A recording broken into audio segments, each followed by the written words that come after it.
Bonjour et bienvenue dans le Flash d'information. C'est un partenariat qui aura marqué les relations entre la Côte d'Ivoire et la France. Le C2D, le contrat de désendettement et de développement, fait l'objet d'une évaluation conjointe par les deux parties.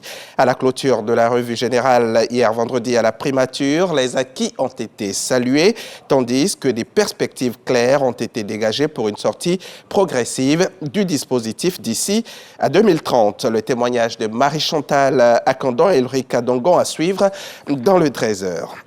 L'appui au développement du capital humain reste un axe stratégique pour la Banque mondiale. La directrice régionale de l'institution était hier vendredi en immersion dans deux structures clés de la formation technique à Yopougon.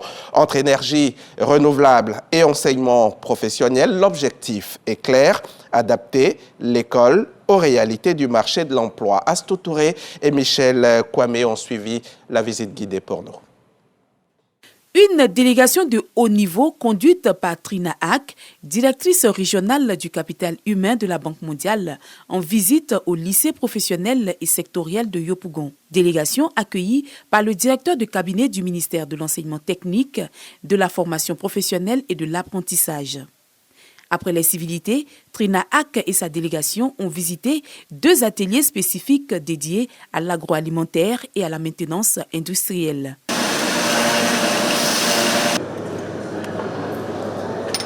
Juste en face du lycée professionnel sectoriel, le centre de formation au métier des énergies renouvelables est en construction. Ce chantier a constitué la deuxième étape de cette visite d'immersion des bailleurs. L'émissaire de la Banque mondiale a pu s'enquérir de l'évolution des travaux. L'établissement accueillera bientôt ses premiers pensionnaires. Ils seront formés à la fabrication et l'installation des panneaux photovoltaïques et au stockage des énergies renouvelables. La Banque mondiale nous accompagne déjà sur plusieurs projets.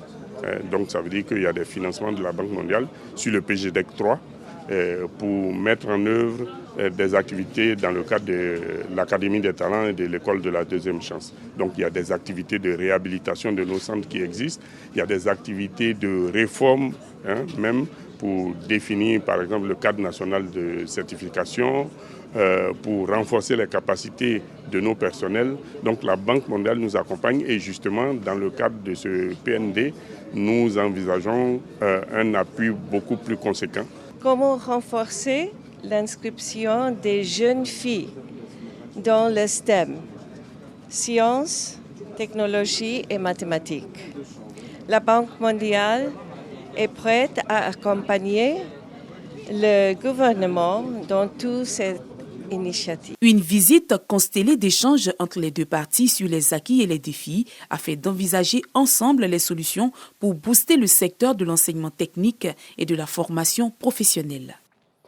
Souvenirs et recueillement pour ne pas oublier. Hier vendredi, deux stèles ont été inaugurées à Abobo et à Yopougon en mémoire des victimes de la crise post-électorale de 2010-2011. La cérémonie présidée par la ministre de la Cohésion nationale, de la Solidarité et de la lutte contre la pauvreté s'inscrit dans un processus de réparation soutenu par la Cour pénale internationale à travers son fonds pour les victimes. Un moment fort en émotion raconté par Michel Mambo. Vous pourrez suivre son reportage tout à l'heure à 13h. Ce samedi 12 avril 2025, les Gabonais se rendent aux urnes pour choisir leur prochain président, moins de 2 ans après la présidentielle contestée qui a marqué la fin du régime d'Ali Bongo. Quelques 920 000 électeurs sont appelés à départager 8 candidats, dont le président de la transition, Brice Clotaire Oligui Nguema. Les autorités font le nécessaire pour que la participation soit forte. On sait que ce sera le principal enjeu de ce scrutin. Les transports sont gratuits aujourd'hui dans la capitale et la journée a été déclarée fériée. RTI 1, vous le savez, est sur place comme à tous les grands rendez-vous du continent et même d'ailleurs. C'est Alexis Ouedraogo qui est notre envoyé spécial sur place.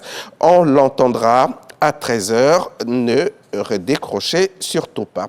L'Iran ne peut pas avoir d'armes nucléaires. Je veux que l'Iran soit un pays merveilleux, un pays grand et heureux, mais il ne peut pas avoir d'armes nucléaires, a averti hier vendredi le président américain à la veille de pourparlers entre les deux pays ennemis à Oman. Donald Trump l'a affirmé donc à bord de l'avion Air Force One en route pour sa résidence de Floride. Téhéran, de son côté, avait assuré plus tôt dans la même journée de vendredi rechercher un accord sérieux et équitable avec les États-Unis sur son programme nucléaire.